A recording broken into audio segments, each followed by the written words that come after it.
Ok, hello everyone, hola a todos, bienvenidos a su canal de YouTube y bienvenidos a este interesante video del día de hoy. El día de hoy el video está dedicado a un ejemplo de cálculo numérico relacionado con lo que es el concepto de la inercia rotacional en las máquinas sincrónicas. Y en particular, para hacer esta demostración de una forma más práctica, estoy utilizando lo que se denomina un MATLAB Live Script. Entonces, sin más retrasos, vamos a comenzar con este ejemplo de lo que es el cálculo de la inercia rotacional en máquina sincrónica. Comencemos diciendo, considere un generador sincrónico que típicamente es aplicado para turbinas a gas. Los datos de placa son los siguientes. La potencia aparente, 210 MVA. El factor de potencia nominal en la placa, 0.85. El voltaje nominal de esta máquina es 15.45 kilovoltios. La velocidad mecánica nominal de esta máquina en el eje son 3000 RPM o revoluciones por minuto.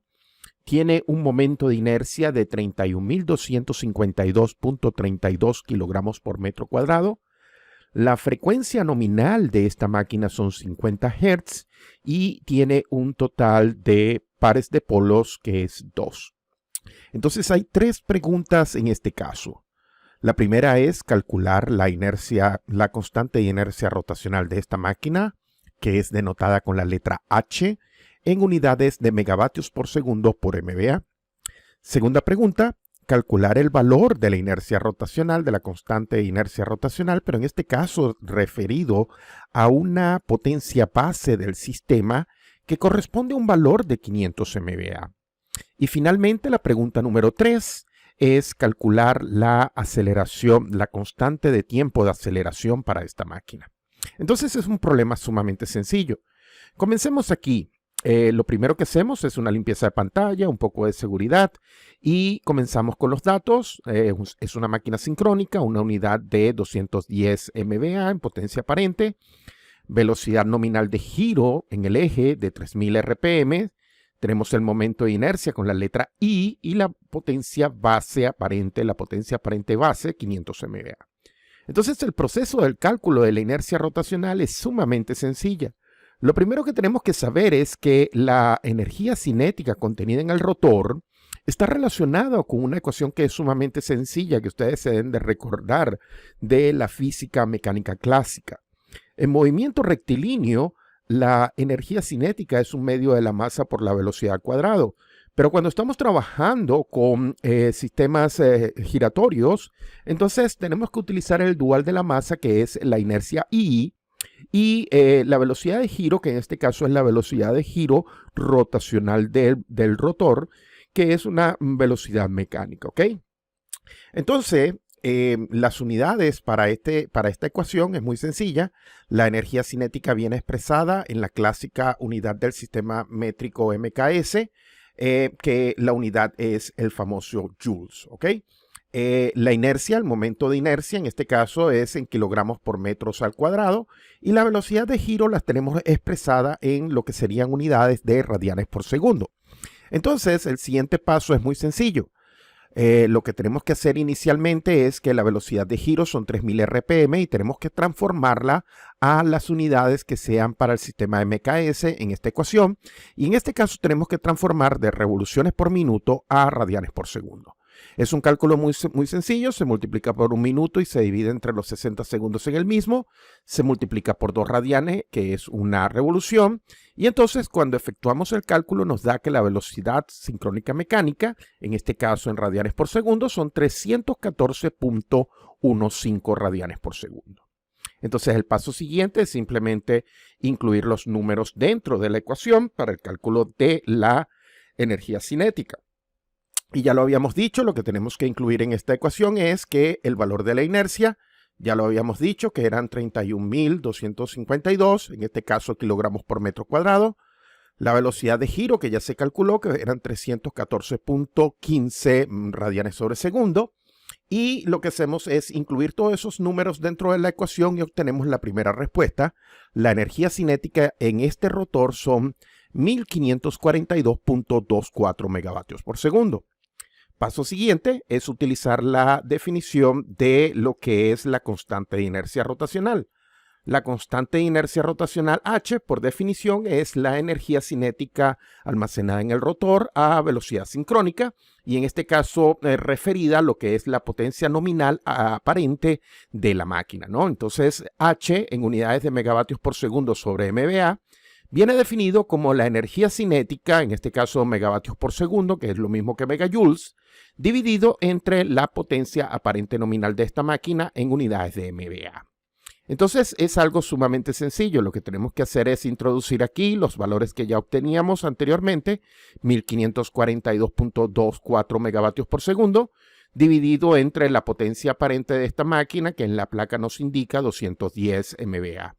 Efectuando el cálculo, tenemos que la inercia rotacional de esta máquina en los datos de placa es 7.3440 megavatios segundo sobre MVA.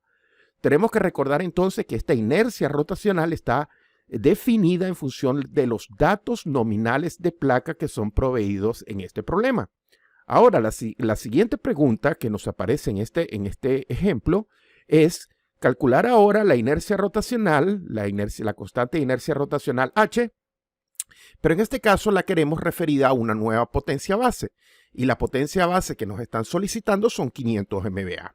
Entonces, lo que hay que hacer es un proceso sumamente sencillo. Lo que hay que hacer es efectuar una conversión de referencias.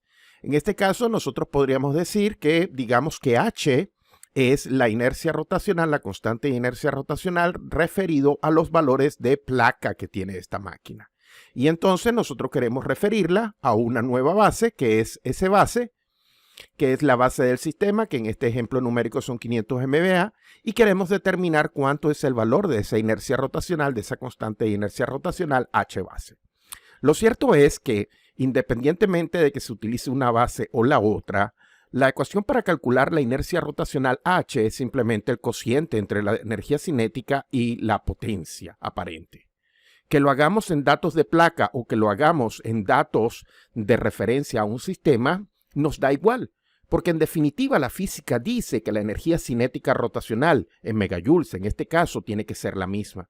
Entonces, si de esta ecuación igualamos la energía cinética rotacional a la otra ecuación, nos resulta algo muy sencillo, que la inercia H, la inercia rotacional, la constante de inercia rotacional H multiplicada por la potencia aparente en la placa es igual a la constante de inercia rotacional en la nueva base multiplicada por la base de potencia aparente que deseamos. Y de ahí lo que hacemos es simplemente despejar la nueva constante de inercia rotacional definida a la nueva base. Y nos queda muy sencillo, que sería la inercia que ya habíamos calculado, 7.34 megavatios segundo sobre MVA, multiplicada por la potencia de placa. La potencia de placa son 210 MVA, y dividido entre la potencia aparente base del sistema, que en este caso son 500 MVA. Cuando ponemos todos esos números completos dentro de la ecuación, nos da entonces que la constante de inercia rotacional H, en este caso es 3.0845. Y es bueno colocar como un dato adicional que este valor nuevo de la inercia, de la constante de inercia rotacional, está referido a una base de 500 MVA. ¿Ok? Entonces, tienen que entender que esta de 7.34 está definida la potencia nominal de placa, es decir, 210 MVA. Y este valor que está aquí de 3.08 está referido a una potencia de 500 MVA. Finalmente, la última pregunta de este ejemplo numérico es bien, pero bien sencilla, es calcular la constante de tiempo de aceleración. Y todos ustedes deben de recordar de mis clases de teoría, pueden regresar al canal de YouTube y ver los videos, que la constante de tiempo de aceleración o el tiempo de aceleración que tiene esta máquina sincrónica es 2 veces la constante de inercia rotacional. Entonces, utilizando los datos de placa de esta máquina, entonces 2 veces la constante de inercia. Recuérdense que la constante de inercia para 210 MVA nos había dado en la respuesta número 1 7.34 megavatios segundo sobre MVA. Entonces lo multiplicamos por 2 y obtenemos que la constante de tiempo para aceleración o el tiempo de aceleración T sub A G es 14.68 segundos. Y esto referido a los valores de base, es decir, a los valores nominales de placa que tiene esta máquina, que en este caso particular eran 210 MBA. Bueno, esto es todo por este video. Por favor, si este video les parece de interés, suscríbanse a mi canal de YouTube. Y si les parece suficientemente bueno el video, coloquen un like o suscríbanse. Cualquier cosa pueden dejar un comentario para una pregunta. Hasta el próximo video y muchas gracias por su atención. Hasta la próxima. Bye.